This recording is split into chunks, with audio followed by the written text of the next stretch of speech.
On voit tout le toit de la maison. On est vraiment sur une analyse 3D. On va voir comment il se comporte la nuit avec papa et bébé hérisson.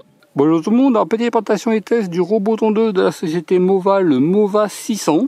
Robot tondeuse sans installation de câble périphérique et sans antenne RTK grâce à un capteur 3D. La société m'a contacté pour tester leurs produits. Si vous intéresse, vous avez tous les liens en description de la vidéo ou à l'adresse qui s'affiche à ce niveau-là. Il est adapté au terrain jusqu'à 600 m². C'est sans installation de câble périphérique, évitement des obstacles, un travail organisé. On peut gérer 2 cartes. Et le produit est en garantie 3 ans. On y trouve un guide de démarrage rapide, la notice d'utilisation. Elle existe en 2 versions, la Mova 600 qui est recommandée pour les terrains jusqu'à 600 m² et la Mova 1000 qui est recommandée pour les terrains jusqu'à 1000 m². L'efficacité de tonte, c'est 600 m² par jour. En mode efficace, ça peut monter jusqu'à 1000 m² par jour. 1200 pour la Mova 1000, de 20 jusqu'à 60 mm. La largeur de tonte, 20 cm.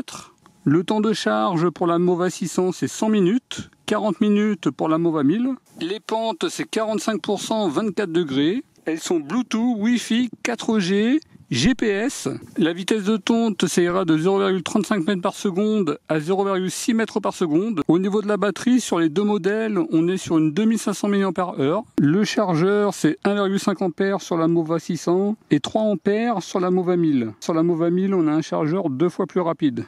Également, concernant les roues motrices, on est sur du standard sur la Mova 600 et tout terrain sur la Mova 1000. Un chargeur, on est sur du 20 volts 1,5 A, 35 watts au maximum. Un kit de lames de remplacement avec de la visserie. On notera la présence d'un frein filet et un jeu de 9 lames. La station de charge avec piquet de fixation et une petite brosse. Et le robot tondeuse. Dites-moi en commentaire de la vidéo comment vous la trouvez. Je la trouve quand même assez jolie. Belle finition générale. Alors je sais pas si c'est du carbone, mais ça fait un petit peu style carbone. Donc retirez bien toutes les petites protections qu'il peut y avoir. Alors sur la partie au-dessus, à ce niveau-là, on a un module de vision. Ce qui va permettre de faire une vision 3D tout autour du robot tondeuse. A noter qu'il n'y a pas d'antenne RTK et ça va permettre au robot de bien se repérer. Technologie qu'ils utilisaient déjà sur le robot tondeuse de Dream que je vous avais déjà présenté. Je vous remets la vidéo sur le i en haut à droite et en description de la vidéo. C'était exactement ce même type de capteur. Sur la partie haute, un bouton d'arrêt d'urgence. Je vois pas de capteur pluie. Normalement, c'est l'élément de vision qui va faire également office de capteur pluie. Là, ça s'ouvre.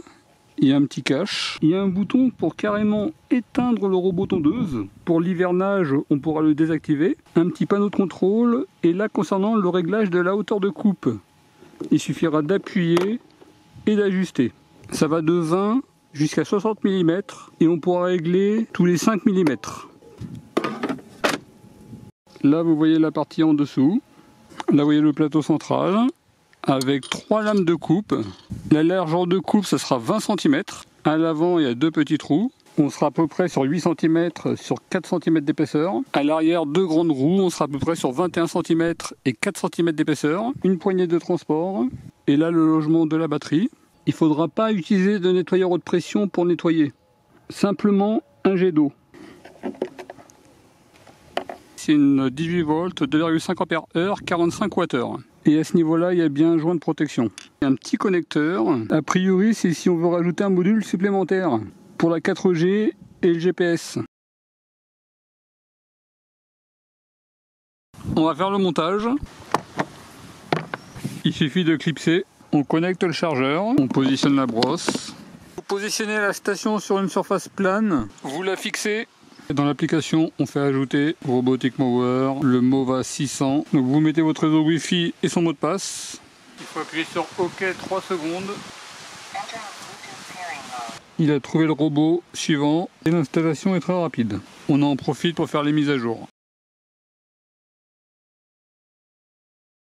On va faire la création de la carte sur une parcelle d'à peu près 300 m². Avant la création de la carte et la première utilisation, je vous recommanderais de passer un petit coup au niveau de vos bordures et tondre votre pelouse si elle est un petit peu trop haute. Je vais le faire en 2 zones.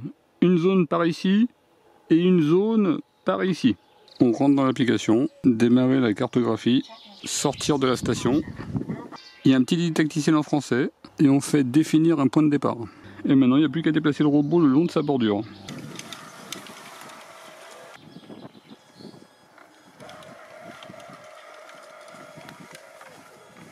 Dès qu'on arrive sur le point de départ, on fait confirmer. Donc là maintenant je vais le déplacer jusqu'à la deuxième zone. On va voir si je peux débuter dans la première zone. Comme j'ai fait mordre les deux zones, il me les a fusionnés. Vous voyez, il aurait vraiment fallu que je passe là et là. Et je vais tout recréer pour avoir deux zones. Donc je recrée mes deux zones, confirmé.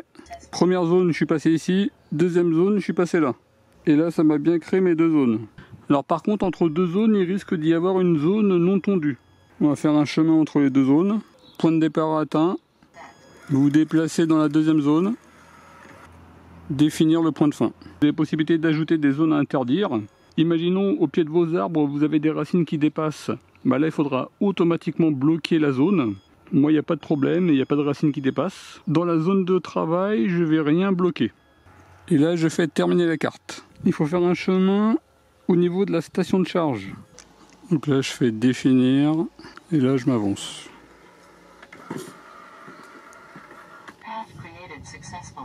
Terminer la carte. Donc là, je vais le retourner à la station de charge. Surtout, fixez bien la station, là, je ne l'ai pas fixé. Hein.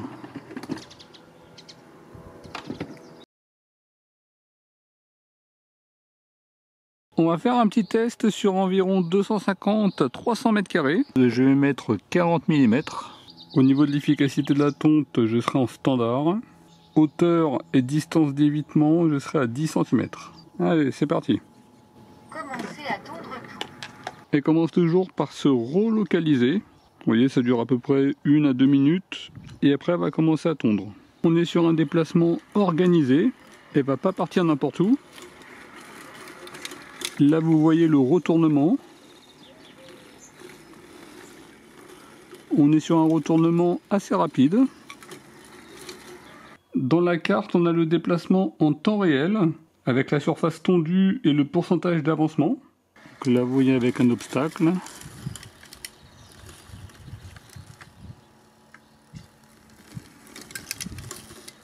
Donc dans l'application, j'ai mis 10 cm, donc elle n'ira pas au contact des objets. Elle s'arrêtera avant. Automatiquement, il restera un travail d'entretien au niveau des bordures.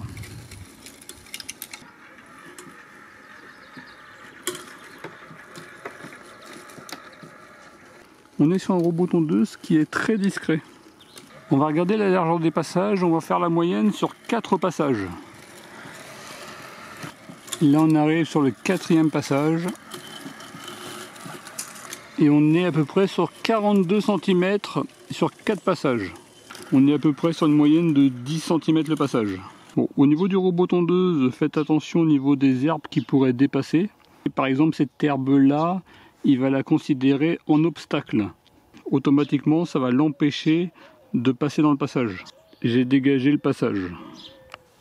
Regardez au niveau des lignes droites.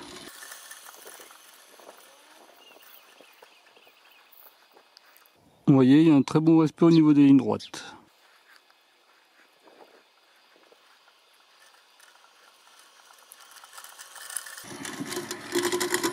Notez qu'en ce moment, je coupe pas très court à cause de la chaleur, de la canicule. J'essaye de ne pas aller en dessous de 40 mm. Idéalement, ça serait même 50 mm. Là, on est sur une tonte légère.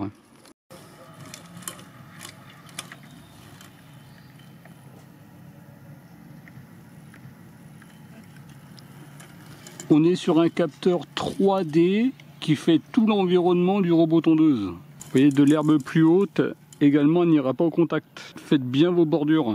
Batterie faible. Revenir à la station.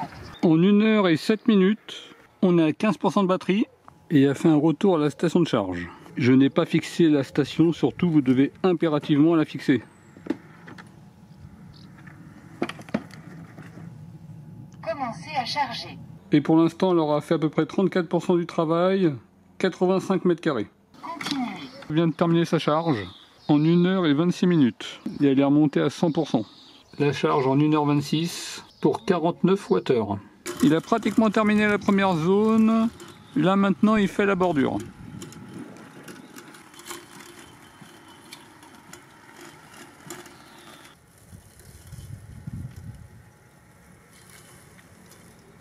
Il a terminé la première zone et là il passe de la première à la deuxième zone sur le chemin que j'ai défini. On a à peu près 1 heure et 30 minutes.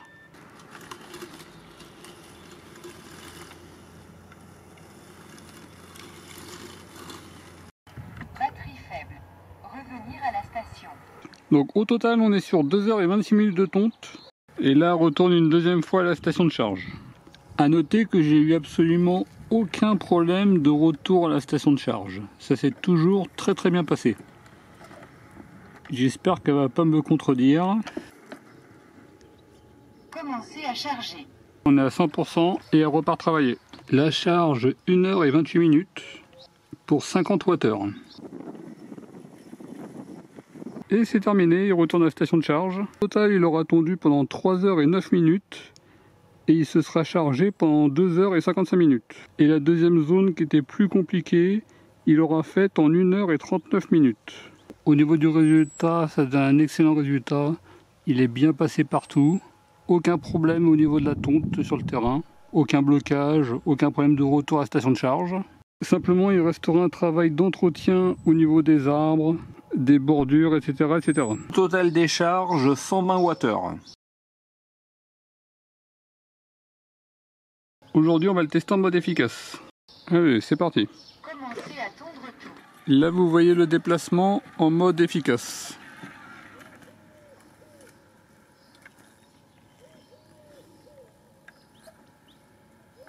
En mode efficace, il vient de terminer la première zone en 1h13.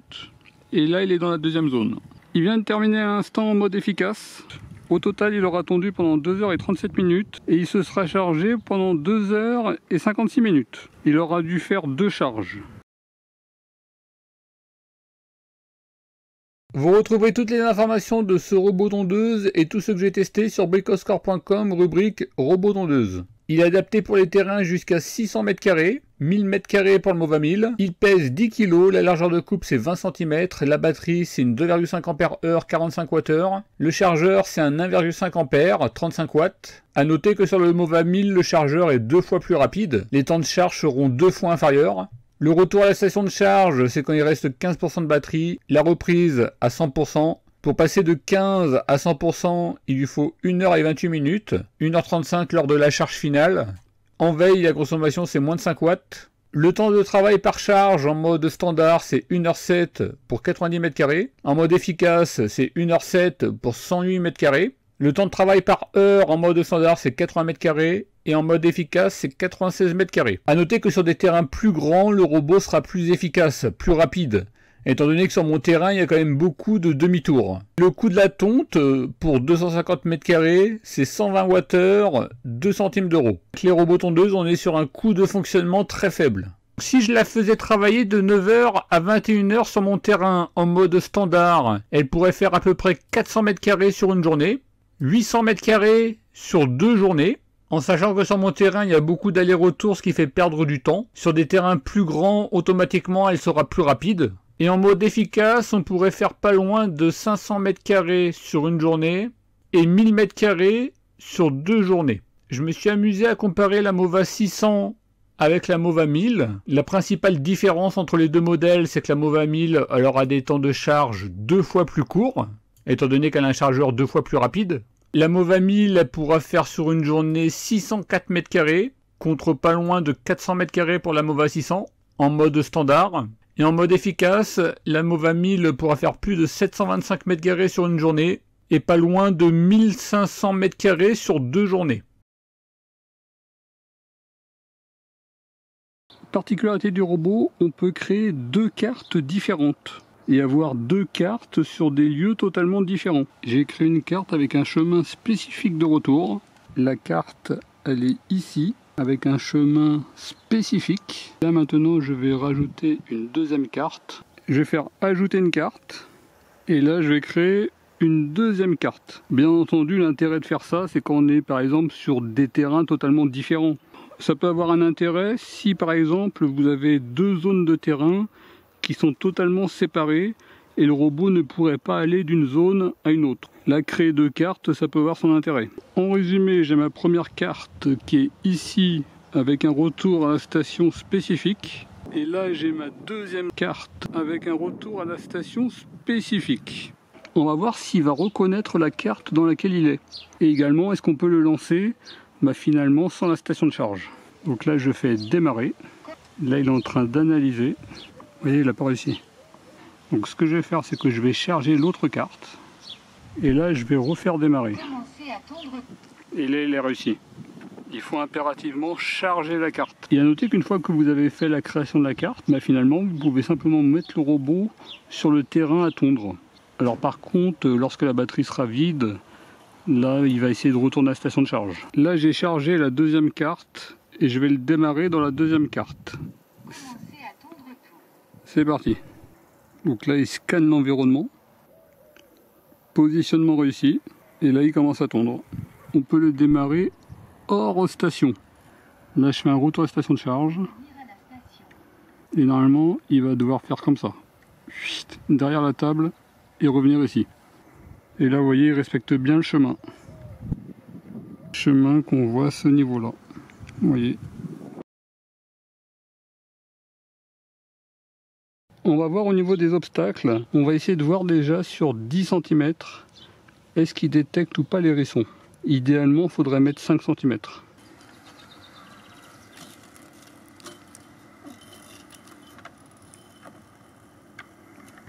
Il a bien détecté les hérissons. On va essayer bébé hérisson.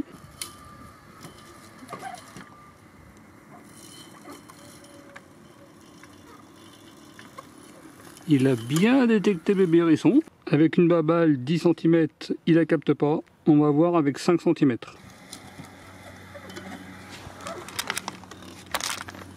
Non, il la capte pas. On m'a demandé de tester avec un tuyau d'arrosage. On va voir si ça va passer.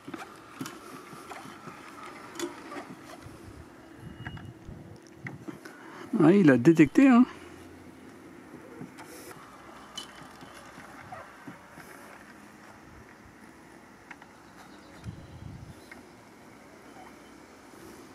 Ouais, c'est bon. Bon, bien entendu, éviter. Mais en tout cas, là, il l'aura bien détecté.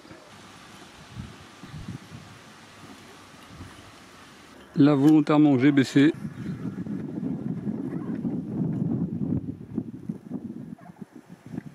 Vous voyez, si c'est trop bas, il passera pas. On va tester la pluie. Le capteur pluie, normalement, c'est le capteur 3D. On va lui mettre un peu de pluie. Il commence à pleuvoir. On va attendre un petit peu.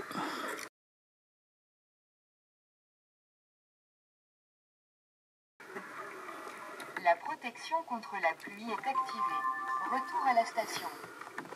Et là, il retourne à la station de charge. La station était ici, je l'ai mise ici. Donc, je démarre la tonte. Et automatiquement, dans la carte, il a déplacé la station de charge. Il l'a mise à ce niveau-là. Je vais faire un retour à la station de charge. Il revient bien où est maintenant la station de charge. On peut très facilement déplacer la station de charge. On va faire un test de nuit, surtout pour les animaux. Ne faites pas travailler vos robots tondeuses la nuit. Dans l'application, j'ai activé vitesse réduite la nuit. Et l'auteur d'évitement, j'ai mis au plus bas, j'ai mis 5 cm. Je vais couper toute lumière. Et les séquences tournées seront avec le téléphone avec vision de nuit que je vous ai présenté sur Brico Vidéo numéro 2. Je remets la vidéo sur le i en droite et en description de la vidéo. On va tester avec Papa Hérisson. Il a bien détecté. Et j'ai rajouté absolument aucune lumière. D'ailleurs, avec la caméra vision de nuit, on voit le capteur 3D. Vous voyez, il a bien détecté l'hérisson. La nuit, en tout cas, aucun problème. Et à noter qu'elle est vraiment totalement discrète, hein. On entend un petit peu les roues, mais c'est vraiment extrêmement discret. Par contre, pour les animaux, ne faites pas travailler vos robots tondeuses la nuit. C'est trop risqué. Au niveau de l'application, c'est Mova Home. La carte avec les déplacements en temps réel du robot tondeuse, avec la superficie de la carte, le pourcentage de batterie. Ici pour tondre toutes les zones, uniquement les bords des zones, faire des zones spécifiques. Par exemple, si vous voulez tondre uniquement cette zone-là. Faire un emplacement spécifique. À ce niveau-là, pour une tonte manuelle. Là, je vais activer la tonte. Et dès qu'on va commencer à le déplacer, il va tondre. Vous voyez, par exemple, pour faire les bordures.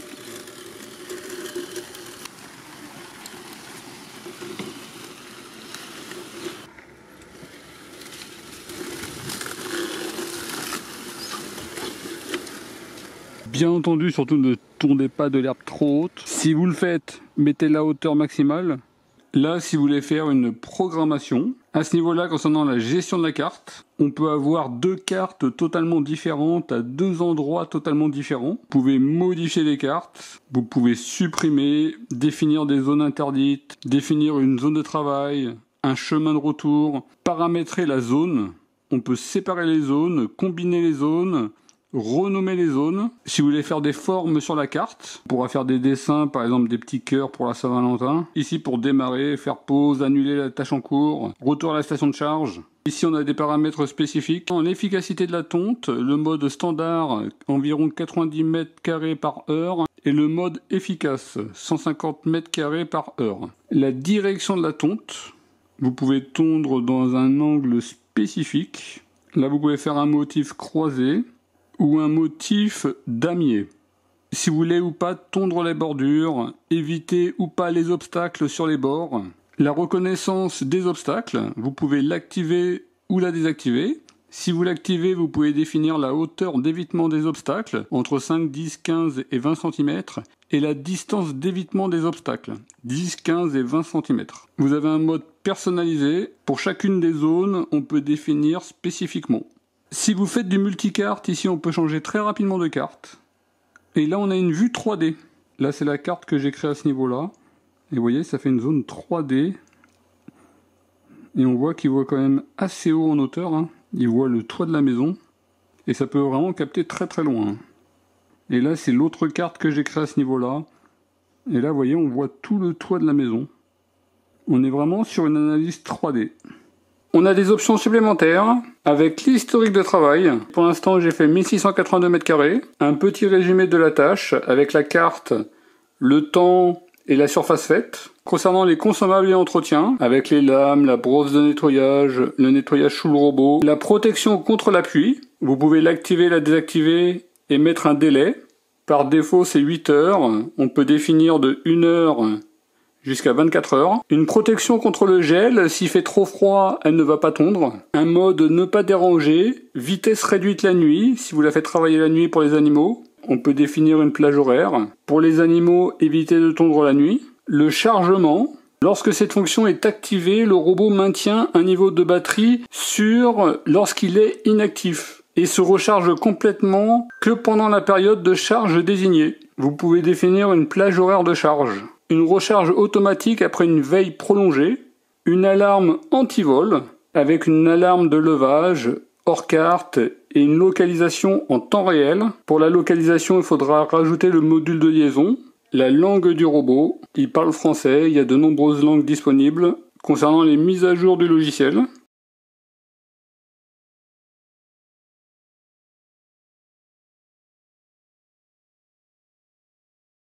voilà par présentation du Mova 600. Là vous voyez la partie en dessous en sachant que je n'ai fait absolument aucun entretien. Au niveau des avantages, un très bon résultat au niveau de la tonte. Bon respect au niveau des passages. Il n'y a pas de petites touffes. On a un très bon résultat de tonte. Aucun problème sur mon terrain. Pas de problème de retour à la station de charge. Pas de problème de localisation. Pas de problème de blocage. Aucun problème sur mon terrain. On est sur un capteur 3D, il n'y a pas d'antenne RTK. Là actuellement je teste un robot tondeuse avec une antenne RTK et c'est vraiment l'horreur. Sur ce produit-là qui n'a finalement pas d'antenne RTK, c'est des problèmes qu'on ne peut pas avoir. Je vous rassure, pour l'autre produit, j'ai totalement bloqué le test et j'impose des mises à jour jusqu'à temps que ça refonctionne correctement. On est sur une belle finition générale. On a deux cartes totalement distinctes. On peut être sur des lieux totalement différents. Si vous voulez aller tondre chez Belle Maman, vous prenez votre robot tondeuse et la station et c'est parti. On est sur un robot tondeuse très discret au niveau de la tonte. Une assez bonne détection au niveau des obstacles. Il peut démarrer hors station de charge. On a un bouton on-off pour l'hivernage. Il parle français, l'application est en français. Assez complète, avec possibilité de créer des zones, faire des zones interdites, etc., etc.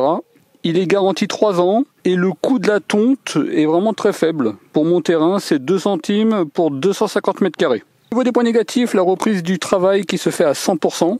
J'aurais préféré que ça soit par exemple 90%. Mise à jour demandée à la société. On est sur un chargeur de 1,5 ampères. J'aurais préféré un chargeur de 3 ampères. Le réglage manuel de la hauteur de coupe. Personnellement, ça me gêne pas. Au niveau d'application, il pourrait manquer des petites options. Par exemple, le choix de la largeur des passages, ce qui permettrait d'aller plus vite au niveau de la tonte. En tout cas, un bon robot tondeuse. Si vous intéresse, ou même le Mova 1000 si vous intéresse, je vous mettrai tous les liens en description de la vidéo ou à l'adresse qui s'affiche à ce niveau-là. En tout cas, je vous remercie de regarder cette vidéo et je vous dis à très bientôt. Au revoir.